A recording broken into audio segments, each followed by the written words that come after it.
Hello everyone, welcome to my channel Saneja smart academy. हम business economics में कर रहे थे हमारा चैप्टर कार्डिनल अप्रोच हम कर चुके थे। आज हम पढ़ेंगे कि इंडिफरेंस कर्व क्या होता है और ऑर्डिनल अप्रोच के बारे में पढ़ेंगे। ठीक है, आइए देखते हैं ऑर्डिनल यूटिलिटी क्या होती है। यूटिलिटी पता है ना, want satisfying power of a commodity, जो हमारी क्या करती है, वांट्स को सेटिस्फाई करती है। क्यों? क्योंकि ये कमोडिटी में क्या होती है, पावर होती है हमारी वांट्स को सेटिस्फाई करने के लिए। ठीक है, हमने कार्डिनल यूटिलिटी पढ़ी थी। कार्डिनल यूटिलिटी क्या होती है, जिसको हम मेज़र कर सकते हैं किस में, नंबर्स में, क्वांटिटी में। अब हम पढ़ते हैं ऑर्डिनल यूटिलिटी क्या होती है। ठीक है, the ordinal approach is based on the fact that utility of a commodity can not be measured in absolute quantity. ये अप्रोच क्या कहती है कि हम यूटिलिटी को नंबर्स में नहीं बता सकते, but however it will be possible. लेकिन क्या पॉसिबल है, for a consumer to tell subjectively whether the commodity drives more, less or equal satisfaction when compared to another। लेकिन एक कंज्यूमर ये बता सकता है कि किसी में कंपैरिजन करके कि उसे किस चीज़ से ज़्यादा यूटिलिटी मिली है, किस चीज़ से कम यूटिलिटी मिली है। और कुछ ऐसी चीज़ें भी होती हैं, कुछ ऐसी कमोडिटीज़ भी होती है जिस केस में हमें क्या मिलती है, इक्वल। तो ज़्यादा मिली है, कम मिली है या इक्वल मिली है। ठीक है, इस फॉर्म में बता सकते हो आप। The modern economics, Hicks in particular, have applied the ordinal utility concept to study the consumer behavior। किसने दी थी ये अप्रोच? हिक्स ने।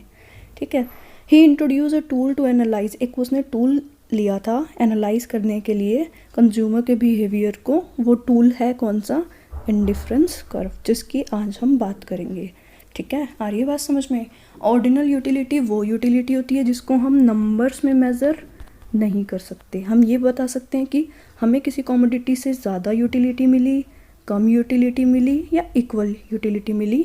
ठीक है, और ये अप्रोच किसने दी थी? आपके हिक्स ने। मॉडर्न इकोनॉमिक्स थे आपके, और एक टूल था जिसकी हेल्प से बताते थे, वो है आपका इंडिफरेंस कर्व। तो इंडिफरेंस कर्व क्या होता है, आइए देखते हैं। इंडिफरेंस कर्व में सबसे पहले कॉन्सेप्ट आता है, according to the indifference curve approach it is not possible for consumer to say how much मतलब क्वांटिटी वाली बात आ गई। यूटिलिटी ही derive from the consumption of a commodity. एक कमोडिटी की कंजप्शन से उसे कितनी जो यूटिलिटी है वो मिली है वो नहीं बता सकता, because utility is not measurable magnitude, मतलब उसको आप नंबर में नहीं बता सकते। ये हम पढ़ चुके हैं। But a consumer can compare two or more combination, दो या दो से ज़्यादा कॉम्बिनेशन को क्या कर सकता है, कंपेयर कर सकता है, बता सकता है कि ही लाइक बेस्ट और वेदर ही लाइक देम ऑल इक्वल, कि किसको वो ज़्यादा पसंद कर रहा है और क्या ऐसा है कि वो इक्वली पसंद कर रहा है। ठीक है, तो ये हम किसकी हेल्प से पढ़ते हैं? इंडिफरेंस कर्व की हेल्प से पढ़ते हैं। क्या मीनिंग है इंडिफरेंस कर्व का? It is a curve that represent all the combination. क्या करता है ये? रिप्रेजेंट करता है combination of goods that gives the same satisfaction to the consumer. Since all the combination give the same amount of satisfaction, the consumer prefer them equally, hence the name is indifference curve. देखिए वहाँ यहाँ पर वो क्या करता है, goods के different combination बनाता है। गुड्स के डिफरेंट कॉम्बिनेशन उसको क्या देते हैं? सेम लेवल की सेटिस्फेक्शन देते हैं। ठीक है, सेम लेवल की सेटिस्फेक्शन होने की वजह से ही वो उन सबको क्या करता है, इक्वली प्रेफर करता है। वो किसी भी कॉम्बिनेशन में, मान लीजिए एक कॉम्बिनेशन बनाया हमने ए, ठीक है, एक कॉम्बिनेशन बनाया हमने उस चीज़ का क्या, बी। ए कॉम्बिनेशन पे भी वही सेटिस्फेक्शन मिल रही है, बी कॉम्बिनेशन पे भी वही सेटिस्फेक्शन मिल रही है। वो इन दोनों के बीच में इनडिफरेंट है, वो ये भी ले सकता है, ये भी ले सकता है। क्यों? क्योंकि लेवल ऑफ सेटिस्फेक्शन क्या है, इक्वल है। इसीलिए इसको क्या बोला जाता है, इंडिफरेंस कर्व। कर्व की हेल्प से हम इसे बताते हैं। ठीक है, इंडिफरेंट होता है वो, मतलब वो दोनों को इक्वली प्रेफर करता है। वो किसी एक को चूज़ करेगा ऐसा तो ऑप्शन ही नहीं होता ना। क्यों? क्योंकि उससे क्या मिल रही है, हर एक लेवल पे, हर एक कॉम्बिनेशन से क्या मिल रही है, इक्वल सेटिस्फेक्शन मिल रही है। ठीक है, तो इसको अब हम एक एग्जाम्पल की हेल्प से समझेंगे। Here is an example to understand the indifference curve better. Ram has 1 unit of food. Ram के पास क्या है, राम एक पर्सन है, उसके पास क्या है, फूड है। ठीक है, फूड की कितनी यूनिट है उसके पास, 1। फिर उसके पास क्या है, another unit, that is cloth. Cloth की उसके पास कितनी यूनिट है, 12। Now we ask Ram how many unit of cloth he is willing to give up in exchange of an addition unit of food। अगर वो फूड की सेकेंड यूनिट लेना चाहता है तो वो क्लॉथ की कितनी यूनिट को गिव अप करेगा, ठीक है, ताकि उसका जो सेटिस्फेक्शन लेवल है वो क्या रहे, रिमेन अनचेंज, वो चेंज ना हो। तो राम ने क्या किया कि वो गिव अप करेगा 6 यूनिट को वो गिव अप कर देगा, तो इसकी कितनी बच जाएगी आपके पास 6 यूनिट। मतलब अगर वो फूड की 2 यूनिट्स ले रहा है तो वो क्लोथ्स की कितनी ले पाएगा, 6 यूनिट्स ले पाएगा। तो हमारे पास 2 कॉम्बिनेशन बन गए, फूड की 1 यूनिट और क्लोथ की 12। तो ये लेवल क्या दे रहा है उसको, एक सेटिस्फेक्शन दे रहा है। सेकेंड लेवल पे क्या है, फूड की 2 यूनिट और क्लोथ की 6 यूनिट। ये वाला कॉम्बिनेशन भी क्या कर रहा है, उसको सेम लेवल की सेटिस्फेक्शन दे रहा है, ठीक है। तो इसीलिए वो क्या है, इन दोनों कॉम्बिनेशंस में क्या है, अपने आप को इनडिफरेंट पाता है। अगर किसी भी ऑप्शन को चूज़ करेगा तो उसे सेटिस्फेक्शन जो है वो क्या मिलेगी, इक्वल मिलेगी, ठीक है। देखिए इसको आगे और एलाबरेट किया है, थोड़ा सा कॉम्बिनेशंस बनाए हैं। कॉम्बिनेशन 1 क्या है आपके पास, वही सेम 1 and 12 फूड है हमारे पास यहाँ पे और क्लॉथ है। बी कॉम्बिनेशन में क्या है, 2 यूनिट्स हैं फूड की, फिर है 6। सी कॉम्बिनेशन में 3 यूनिट है फूड की, फिर 4। और डी जो हमारे पास ऑप्शन है, कॉम्बिनेशन है, उसमें कितना है, फूड की यूनिट 4 और क्लॉथ कितने हमारे पास 3, ठीक है। तो ये कर्व किस तरीके से बनता है, देखिए यहाँ हम इस फिगर को देखते हैं। इसमें क्या है, हमने एक्स एक्सिस पे लिया फूड को, वाई एक्सिस पे लिया क्लोथिंग को, हमने पॉइंट्स प्लॉट किए। देखिए फूड जब 1 था तो ये कितना है 12। बी कॉम्बिनेशन में फूड की यूनिट कितनी है 2 और ये कितनी है 6। थर्ड में हमारे पास फूड की जो यूनिट है वो कितनी है 3 है और हमारे पास क्लोथ है कितने 4, तो ये सी का कॉम्बिनेशन आ गया। उसके बाद डी आता है हमारे पास, यहाँ पे डी में क्या है, हमारे पास फूड की यूनिट कितनी है 4 और क्लोथिंग की कितनी है 3, तो ये हो गया डी। तो इसी से ही इन पॉइंट्स को मिलाते हुए हम एक कर्व बनाते हैं, वो बनता है इस तरीके का। इसको बोलते हैं इंडिफरेंस कर्व, ठीक है। ये इसका क्या है, ग्राफिकली रिप्रेजेंटेशन, ओके।